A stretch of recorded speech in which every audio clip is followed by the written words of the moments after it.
આજે આપણે lunch box માટે એક અલગ જ મસાલા સાથે બટેકાની ચિપ્સનું શાક બનાવીશું અને આપણી પાસે સવારે ટાઈમ ન હોય તો પણ ફટાફટ બની જશે। તો ચાલો કેવી રીતે બનાવવું એ જોઈ લઈએ।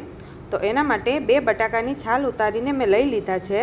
હવે તેને આપણે ચિપ્સમાં કટ કરી લેવાના છે અને આ ચિપ્સનું કટિંગ આપણે એકદમ વધારે જાડું નથી રાખવાનું, એકદમ પતલી પતલી જ કટ કરીશું જેથી જલ્દી ચડી પણ જશે અને શાક માટે ચિપ્સ એકદમ ક્રિસ્પી પણ બની જશે। હવે આ રીતે આપણે ચિપ્સને કટ કરી લઈએ। તમે જોઈ શકો છો કે મેં એકદમ પતલી પણ નહીં અને જાડી પણ નહીં, આ રીતે મીડિયમ થીક રાખી છે। હવે આ રીતે આપણે બધી જ ચિપ્સ બનાવી લઈએ। પહેલાં અહીંયા હું એક બટેકાની ચિપ્સને કટ કરીને પછી તેને આપણે બાઉલમાં મૂકીશું અને તેમાં આપણે પાણી એડ કરીશું જેથી ચિપ્સ આપણી કાળી ન પડે। અને તમે એકસાથે ચિપ્સ બનાવીને પણ 2 થી 3 વાર ધોઈ લો તો પણ ચાલે। હવે આ જ રીતે બીજા બટાકાની પણ ચિપ્સ મેં કરી લીધી છે અને તેને સારી રીતે ધોઈ લીધી છે। હવે તેમાં એડ કરવા માટે આપણે એક મસાલો બનાવી લઈએ। તો તેના માટે 1/4 ટીસ્પૂન જેટલી વરિયાળી, હાફ ટીસ્પૂન જેટલા મરી, થોડું એવું જીરું અને 1 ટીસ્પૂન જેટલું આખા ધાણા આવે એ એડ કરી દેવાના। પછી તેની સાથે જ 1 લીલું મરચું, થોડા સૂકા લાલ મરચાં, થોડું આદું અને થોડા મીઠા લીમડાના પાન એડ કરી દઈએ। મીઠા લીમડાને આપણે જો આમ જ વઘારમાં એડ કરીશું તો કોઈ નહીં ખાઈ, સાઈડમાં મૂકી દેશે, પણ તમે આ રીતે ખાંડીને નાખશો એટલે પેસ્ટ બની જશે અને ખવાઈ પણ જશે। મીઠો લીમડો આપણા હેલ્થ માટે પણ સારો છે અને હેર ગ્રોથ માટે, હેર થિકનેસ માટે પણ ખૂબ જ સરસ છે, એટલે આમ ન ખાય તો આપણે આ રીતે ખવડાવી દેવાનું।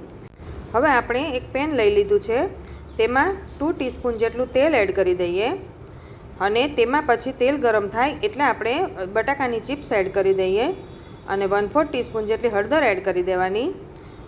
અને હળદર એડ કર્યા પછી સારી રીતે આપણે તેને તેલમાં જ મિક્સ કરી લઈએ જેથી હળદરનો કલર પણ ખૂબ સરસ આવી જશે।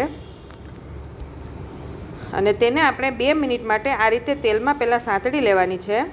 પછી મીઠું સ્વાદ પ્રમાણે એડ કરી દઈએ, પછી થોડી હિંગ એડ કરી દઈએ। આ રીતે ઉપરથી હિંગ એડ કરવાથી તેની સ્વાદ અને સુગંધ બંને ખૂબ સરસ આવે છે। હવે બધું જ સારી રીતે મિક્સ કરી લઈએ પહેલાં, અને પહેલાં બટાકાની ચિપ્સને આપણે 5 મિનિટ માટે સ્લો ફ્લેમ પર ઢાંકીને મૂકી દઈશું એટલે એકદમ સરસ બટાકા ચડી જશે આપણા। 5 મિનિટ પછી જોઈએ તો બટાકા આપણા એકદમ સરસ ચડી ગયા છે। હવે આપણે જે મસાલો ખાંડીને રાખ્યો હતો એ એડ કરી દઈએ। મેં અહીંયા બધો જ મસાલો એડ કરી દીધો છે। પછી થોડો ગરમ મસાલો અને લાલ મરચું થોડું એડ કર્યું છે અને હાફ ટીસ્પૂન જેટલો આમચૂર પાવડર એડ કર્યો છે। લાલ મરચું તમે તમારા ટેસ્ટ પ્રમાણે વધારે ઓછું એડ કરી શકો છો। તો ચિપ્સનું શાક આપણું તૈયાર થઈ ગયું છે અને ઉપરથી લીલા ધાણા એડ કરી દઈએ। આ શાક તમે ઘરે એમ પણ પરાઠા રોટલી સાથે ખાઈ શકો છો અને બાળકોને તમે લંચ બોક્સમાં પણ આપી શકો છો। ખૂબ જ સરસ અને ટેસ્ટી બને છે। તો આ રીતે બનાવેલું શાક તમે આપશો એટલે બાળકો સબ્જી રોટી પણ ખૂબ જ સરસ રીતે ખાઈ લેશે। તો તમે પણ ઘરે જરૂરથી ટ્રાય કરજો અને હા, વિડીયો ગમે તો લાઇક, શેર અને સબસ્ક્રાઈબ કરવાનું ન ભૂલતા।